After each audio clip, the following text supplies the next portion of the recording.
about a team that I don't think gets enough coverage. It's kind of like an under-the-radar ball club, and that's the New York Yankees. So, listen, fans, we see the long home runs. I mean, Aaron Judge. What more can you say as a fan? So take me under the hood as an executive, what you're seeing from Judge and really from this whole offense for the Yankees, which seems to be clicking on all cylinders. Yeah, I think, when we wanted to talk about the Yankees, it wasn't just to talk about the Yankees because they're the Yankees and that they're popular. No, they happen to be the number one offense in baseball right now. I think on any given night, the Cubs might, edge in by different metrics at number 2.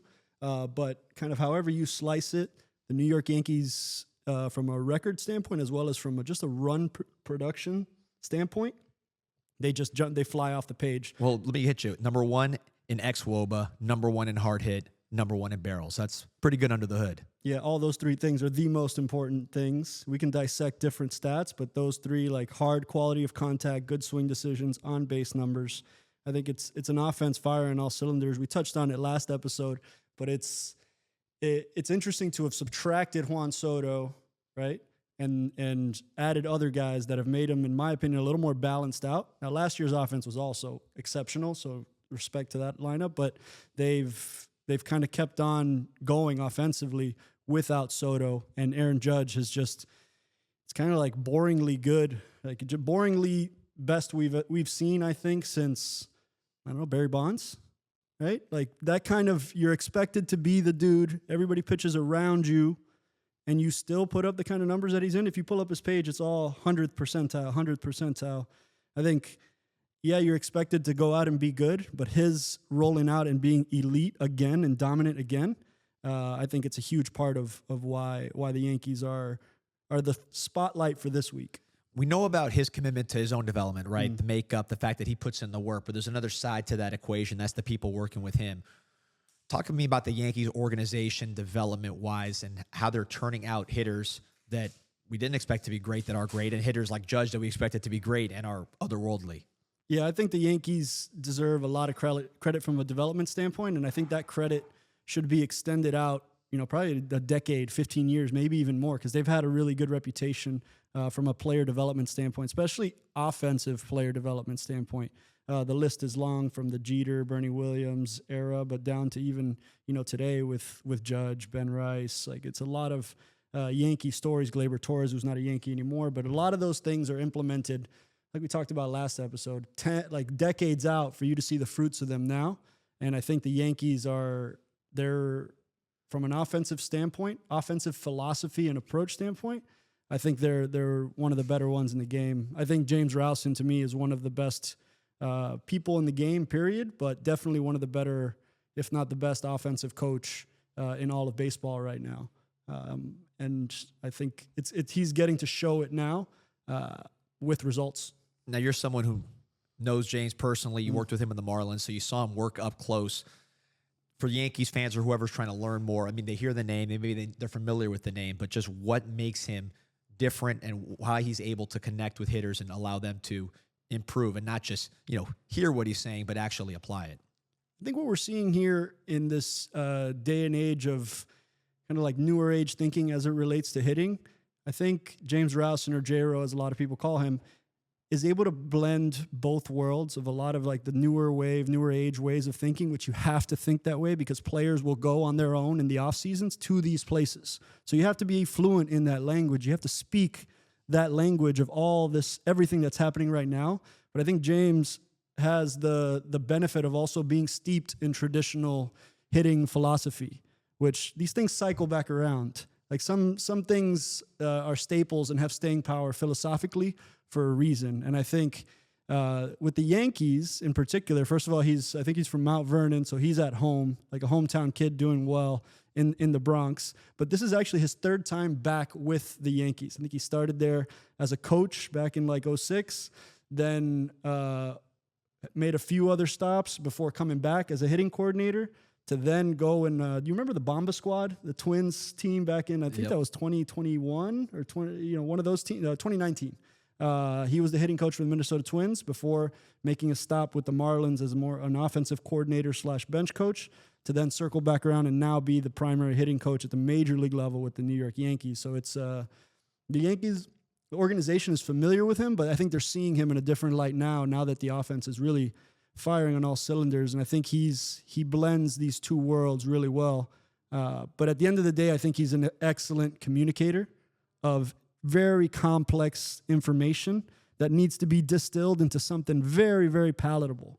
Like, you can have all the best information in the world. You can have all the charts that say this guy's going to go here, he's going to pitch you here, where. But if you don't have an ability to communicate that with a relationship you've already built to a player as he's about to go in the game, because that's how it really functionally works out, right? You can have a meeting at the beginning of the series that breaks down what every pitcher does, but at the end of the day, in game, before his at bat, the player's going to come up to James Rowson or one of the other coaches and be like, hey, what do you got? And whatever you say in that moment is probably the most crucial, is the most important part of the whole puzzle. You can have all great information, but if it falls apart at that last distillation to the player, that's what the player goes out and takes to the field. And I think James Rowson, he's got to be one of the better ones in the game. I haven't been around all of them, but he was exceptional in my experience, and I think he deserves some portion of this credit. If he's sitting here, he would defer all the credit back to the players, and at the end of the day, the players deserve the lion's share of it. But I think from a team offensive philosophy, when you're seeing that a team is firing like this, I think there's more to it, and I think that has a lot to do with the offensive philosophy overall. But wanted to make sure J-Ro gets his flowers on this one, because I think it's not easy to be at the top of the league in anything ever, and they are right now.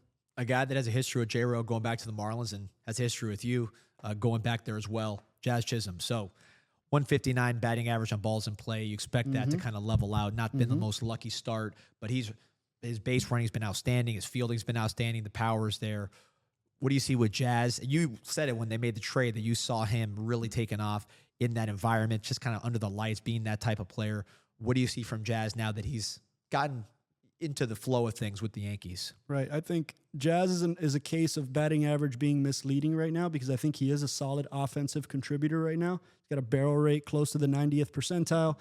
With Jazz, it's always going to come down to the decisions he's making on his swings. And we'll talk about this theme a lot, but I think he was well positioned to work with J-Ro, and like they're starting that relationship several years ago. I think they're able to benefit from it immediately now, not having to get to know each other to then, make some strides. And I think as soon as you saw Jazz arrive to New York, you saw a production spike. I mean, at the end of the day, we forget he hit 24 and stole 40 last year. Like, it's a pretty, with, really good defense. He was hitting in the middle of that World Series lineup. Like, there was a lot of Stanton, Judge, Soto, and Jazz Chisholm was batting fourth in that lineup. And so I think he had a nice early start. I think he's got 6 homers already. So even if the average is saying something not so good, the power production is saying something really good.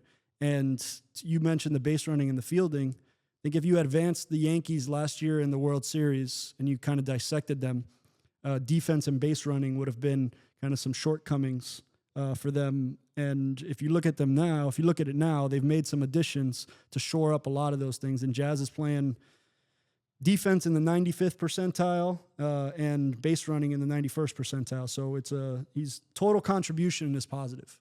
On the mound, top 5 in strikeouts as a team, the Yankees are. Max Fried, the fastball, 99th percentile.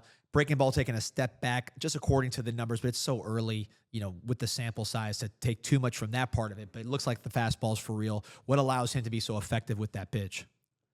First of all, he throws 2 different fastballs, so he's got an advantage to both splits, a 4-seamer and a sinker that he uses. The 4-seamer, 37%, the sinker, 20%. And even though the breaking ball run value, you're right, it's in the 5th percentile, a guy with a really pleasing visual curveball and breaking ball. It's got this nice big shape, almost like a Barry Zito, maybe not quite at that level, but that it looks pleasant when you're watching it on video. But right now, for whatever reason, it's not performing. But he's pitching to a 1.42 ERA with a fastball run value in the 99th percentile. That means his fastball plays like the best pitch in baseball. So even when your breaking ball is not producing, he's still able to put up the numbers he's putting up with a fastball dominant profile. And that to me is extremely impressive. Every pitcher, if you ask them, like, what's the pitch you need to pitch with best and the most, and it's the fastball, usually. For some relievers that throw heavy secondary usage, it's different. But for a starting pitcher, you got to be good with your fastball, and he's the best in baseball with his fastball, with his 2 different fastballs. That I like that he has something to go to the righties, to stick a 4-seamer up and away to get swing and miss at the top of the zone to a righty, and then also has a sinker to bear in on lefties. That's a big advantage, and I think I love Max Fried. The other side of the equation, obviously on the catcher side, you're talking about Austin Wells, JC Escarra, both of whom frame it at an elite level. Austin Wells in particular, the best framer in the game right now, and Escarra blocking, framing, doing the whole thing. Now, this might be a lost art as we see technology over the course of time. That remains to be seen. But for right now, how important is it to have a catcher that frames at that level? I think if you ask the Yankees, they have a clear approach here with both of their catchers. This is their strength. This is their strong suit. And I think, again, it's another one of those things. The Yankees have been prioritizing this for 10 to 15 years. Getting strikes, keeping strikes, and it's not really stealing strikes. I don't think umpires are that bad that, you're just stealing strikes left and right, but there's something to keeping the balls on the edges strikes that can kind of go 50-50 in the eyes of the umpire. I think what a good framer does is keep the majority of the balls that should be strikes as strikes, because they present it. It's a clean presentation of catching the baseball, which is harder than it sounds. But I think the Yankees properly value that a 1-1 count on a pitch on the margin can go either into a 2-1 or a 1-2 count, and that's a massive swing in terms of count leverage. So I think them valuing that appropriately connects to how Max Fried can pitch without his best breaking ball and pitch heavily with his fastball, because most of the balls he throws around the corners are going to be kept strikes, and some even that are balls really are going to be kind of made into strikes. So I think it's at the heart of their pitching philosophy to have catching that presents the pitches in a way that they find favorable. You're going back to the offense. We talked a lot about Ben Rice, Ben Ados, the honorary Dominican, but Trent Grisham's having a breakout himself over there in the outfield. Swing decisions, I know you harp on that a ton. You hear about him almost doubling his first pitch swing rate, so he's being more aggressive. What do you see from Grisham? I see somebody capitalizing on being in an exceptional lineup and capitalizing on exactly what you just said. It was the higher first pitch swing percentage, so getting more aggressive earlier in the count. I think that makes sense. If you have Judge, Stanton, Bellinger, Jazz, a hot Ben Rice, like everything that they have in their lineup, like pitchers got to challenge guys no matter what. Even Judge, they got to challenge, but especially guys down the order, you got to challenge those guys because you have to pitch somewhere.